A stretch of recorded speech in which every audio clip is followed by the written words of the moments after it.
Hey guys, so today you and I are going to talk about FANG companies, so let's get into it.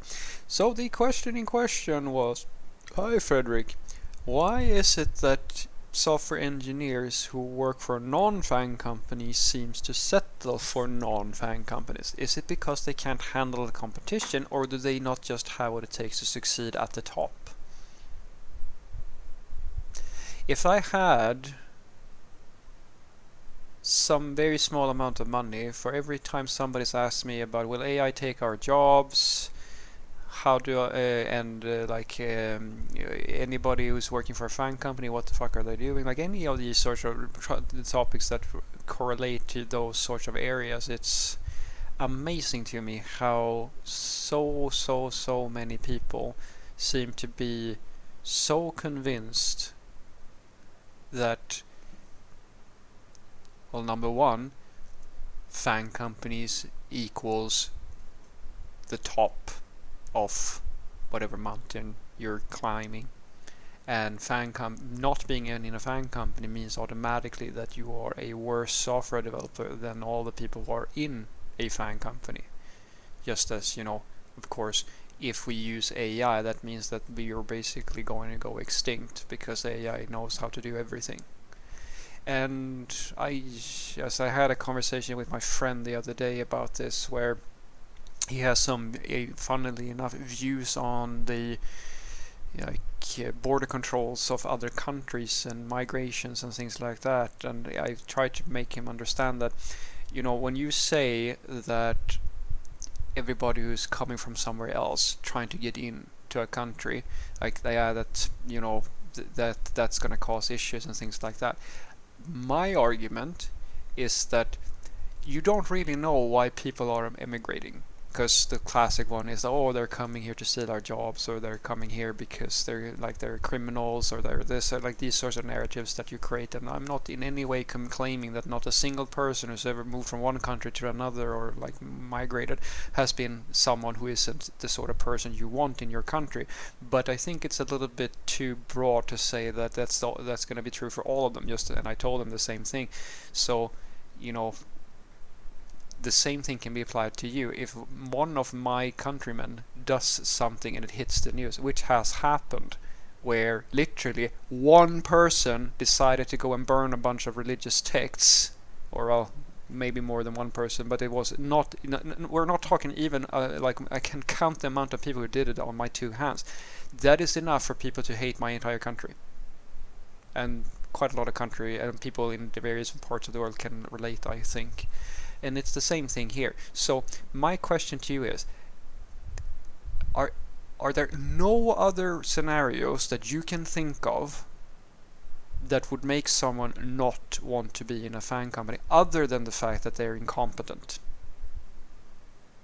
Because at the top of my head, I would think, well, maybe I really like living in a part of the world where there are no FANG companies.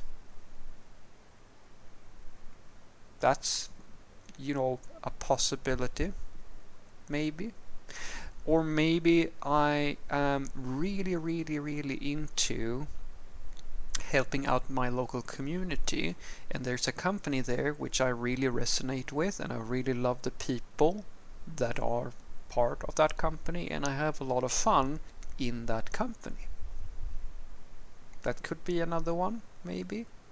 You see, it seems to me that quite a lot of people have this idea that every single software developer, and probably people outside of software development as well, like their only goal is to, number one, maximize salary, and number two, be part of a FANG company. These are the only two things that matter to every single person. Exactly as I said with my little story in the border. Like everybody who's coming from some other country into a new country, doesn't matter what situation, they're there to cause problems, live off welfare, or like do anything, things like that. That's the whole goal, every single time. And I just never find these things to be true, because I'm pretty sure that if you were to ask literally a single person why they're not part of a FANG company, you might actually learn what they are, why they're not part of it. It might be, as you said, maybe they've already applied and they were rejected because they couldn't handle the competition. That is absolutely a scenario. But it seems weird to me that you will take one scenario and make that the most likely scenario of them all without checking out what the other scenarios are and how, as I like to say, what's the probability here? How probable, if you really break it down and think about it, what are the probabilities that every single person who is not part of a FANG company is too incompetent to work there, versus people make other choices apart from working for a FANG company? Because I can tell you right now, guys, that FANG companies, they have junior level software developers. And I'm in no way saying that every single senior out there is better than a junior software developer, but there's quite a lot of people who have more experience and might be better at software development than someone who's literally fresh out of college. Or even that, I'm not sure exactly what type of criteria they have, right? So this idea that just because you're not part of that, that means that you are a worse software developer, it doesn't really make any sense to me. If you think about it, there are more organizations that are very prestigious apart from these FANG companies. My favorite one is the Linux Foundation or Mozilla, things like that. Like, there are organizations, OpenAI, like their ChatGPT and their AI products fucking wipe the floor with the FANG companies, all of them combined. Is that also are their software developers worse than someone who's working at Google? Because if Google had those people, maybe they would ship an AI that actually made it into the company that they've been claiming that they were supposed to be, like 6 years ago, when they announced that they were going to be an AI company. So what I want you to take away from this is that, no, I'm pretty sure that it's not because people can't handle the competition that they're not part of a FANG company. I say to you that that is absolutely a scenario.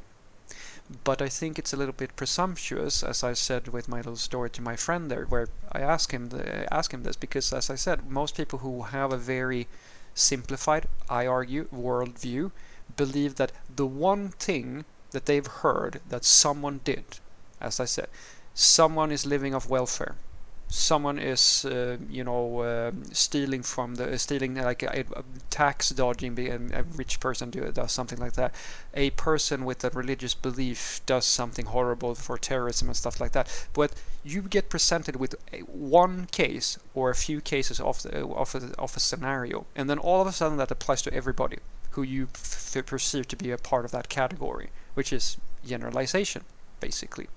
And I'm in no way saying that there's not a grain of truth to these sorts of things, because if they do happen, well, then obviously, logically, it does happen. But I think it's really important that you check yourself before you start saying that that is the common case, and actually go and check out what is the common case.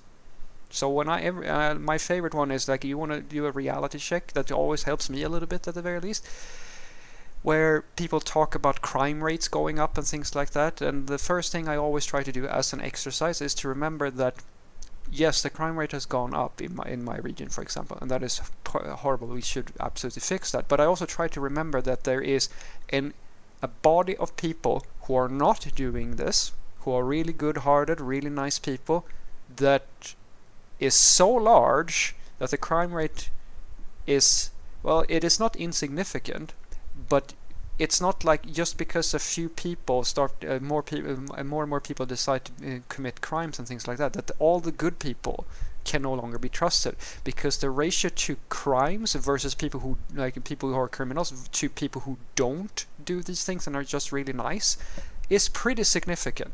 There's a whole fuck ton more people who are really good-hearted and really does well and try to help out and so forth, or like try to make the world, quote unquote, a better place, than there are people who are not.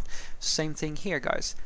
There are quite a lot of people in the software industry, and before you make the assumption that every single person who's not part of a FANG company is just not good enough, maybe consider things like, maybe they care about other things. Maybe it's that they don't want to move somewhere. Maybe it might be 100 other things that could be the reason behind it, and start actually thinking about things before you swallow an idea and make it to your personal truth. That's my suggestion. I would go as far to say try to do that for all things before you assume that you know what that just one scenario represents all of it. Try to figure out what are just think for yourself, what scenarios can you see that can cause a certain situation to happen, and then validate that theory. Have a great day.